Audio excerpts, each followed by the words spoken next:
بسم الله الرحمن الرحيم. السلام عليكم ورحمة الله تعالى وبركاته. اليوم سأقدم لكم مملحات رائعة وجديدة ورطبة بحال القطن. تبعوا معايا المقادير وطريقة التحضير. لهاد المملحات غادي نحتاجو عجين ال10 دقائق سبقت لي وحضرت معكم، ستجدون الرابط اسفل الفيديو. علبة طونة، الجبن المبشور، صلصة الطماطم، قليل من القزبر والبقدونس، للتزيين بيضة، الزنجلان. نبدأ على بركة الله. نخرج الهواء من العجين.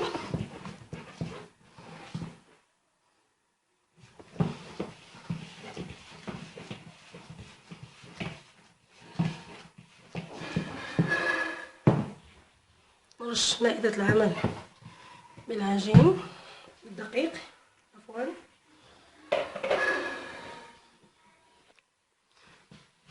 نبدأ على بركة الله بتوريق العجين.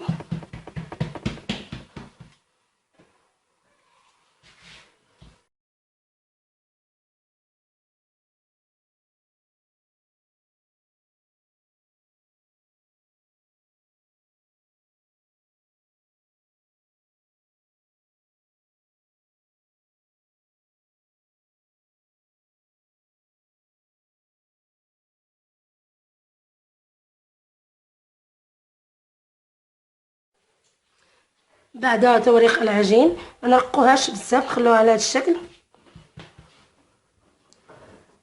نأتوا بقطاعة بهذا الشكل أو كأس أو أي شيء متوفر لديك يا سيدتي يكون دائري.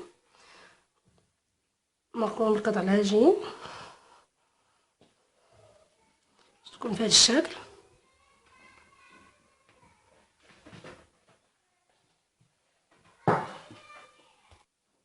نحضر صينية الفرن، نضع فيها الدائرة.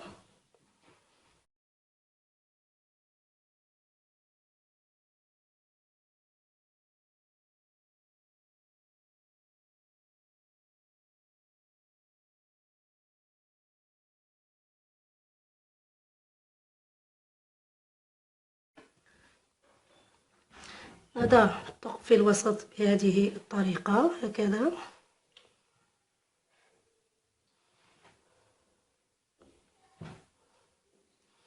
بكأس أو أي شيء.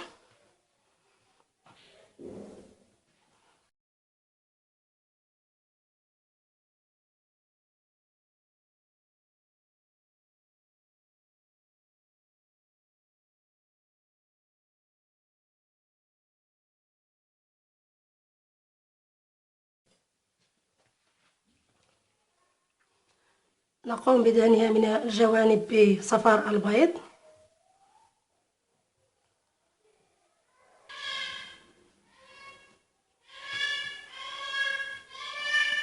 نستمر هكذا حتى نكمل جميع الوحدات.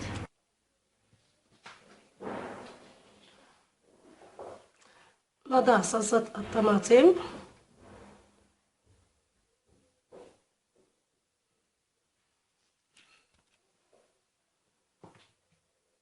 نضع قليل من القزبر والبقدونس،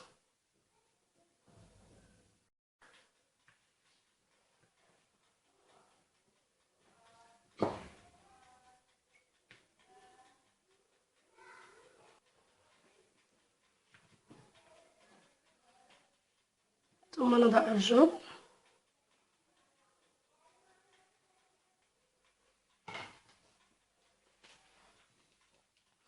نضع حبات السمسم والزنجلان في الجوانب،